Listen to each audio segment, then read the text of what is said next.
Hi everyone, welcome to my channel Ansh. Friends, నేను ఇవాళ మీ అందరికీ చేసి చూపించబోయే రెసిపీ ఏంటంటే ఫ్రెంచ్ టోస్ట్ మీ అందరికీ తెలుసు. కొంచెం కొత్తగా న్యూటెల్లా బనానా ఫ్రెంచ్ టోస్ట్ చేసి చూపిస్తాను. చాలా టేస్టీగా ఉంటుంది.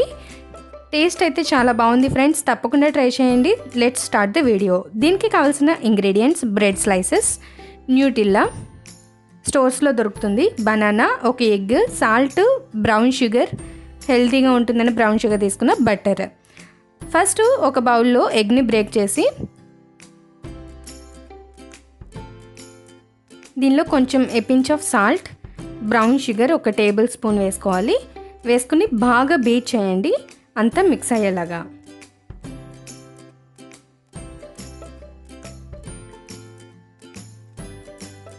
నెక్స్ట్ ఇప్పుడు బ్రెడ్ స్లైసెస్ తీసుకొని సైడ్స్ని కట్ చేసేయండి వీడియోలో చూపిస్తున్న విధంగా. బ్రెడ్స్ సైడ్స్ కట్ చేసుకుని పక్కన పెట్టుకోవాలి. తర్వాత బనానాని కట్ చేసుకోవాలి. వీడియోలో చూపిస్తున్న విధంగా 4 స్లైసెస్ కింద చేసుకోండి బనానాని.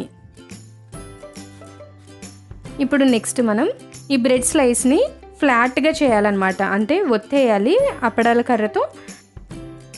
ఇలా మీకు ఎన్ని కావాలో అన్ని బ్రెడ్ స్లైసెస్ ఒత్తుకుని పక్కన పెట్టుకోవాలి.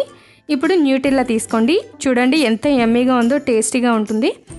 దీన్ని కొంచెం స్పూన్తో తీసుకొని బ్రెడ్ స్లైస్ మీద స్ప్రెడ్ చేయండి. బ్రెడ్కి ఇలా న్యూటెల్లా అంతా రాసేసుకొని మనం ముందుగా కట్ చేసుకున్న బనానా పీస్ని పెట్టి రోల్ చేయండి. రోల్ చేసి కొంచెం ప్రెస్ చేయండి.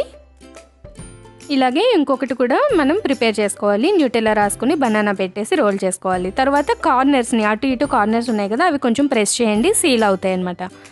ఇప్పుడు ఒక ఫ్రైయింగ్ ప్యాన్ తీసుకొని దాని మీద బటర్ వేయండి. బటర్ మెల్ట్ అయిన తర్వాత మనం ముందుగా ప్రిపేర్ చేసుకున్న ఎగ్ మిక్చర్ ఉంది కదా, దానిలో ఈ రోల్ని బాగా డిప్ చేయండి. డిప్ చేసిన తర్వాత దీన్ని ఫ్రైయింగ్ ప్యాన్ మీద పెట్టుకొని మీడియం ఫ్లేమ్లో పెట్టుకొని 2 వైపులా ఫ్రై చేసుకోవాలి. అలాగే మరొకటి కూడా ఎగ్ వాష్లో బాగా డిప్ చేసి 2 వైపులా టర్న్ చేస్తూ ఫ్రై చేసుకోండి. లైట్ గోల్డెన్ కలర్ వచ్చేంత వరకు ఫ్రై చేసుకోండి. ఇలా ఫ్రై చేసుకున్న తర్వాత ప్లేట్లోకి తీసుకుని దీనిపైన కొంచెం పంచదార పొడి చల్లుకొని తింటే చాలా టేస్టీగా ఉంటుంది. కొంచెం గోరువెచ్చగా ఉన్నప్పుడే తినండి ఫ్రెండ్స్, టేస్ట్ అయితే బాగుంటుంది. అంతే ఫ్రెండ్స్, చాలా ఈజీగా త్వరగా అయిపోతుంది. పిల్లలకి మంచి బ్రేక్ఫాస్ట్, తప్పకుండా తింటారు చాలా ఇష్టంగా. తప్పకుండా ట్రై చేయండి ఫ్రెండ్స్. ఈ వీడియో కనుక మీకు నచ్చినట్లయితే లైక్ చేయండి, షేర్ చేయండి, కమెంట్ చేయండి. Please do subscribe my channel. Thanks for watching. Have a nice day.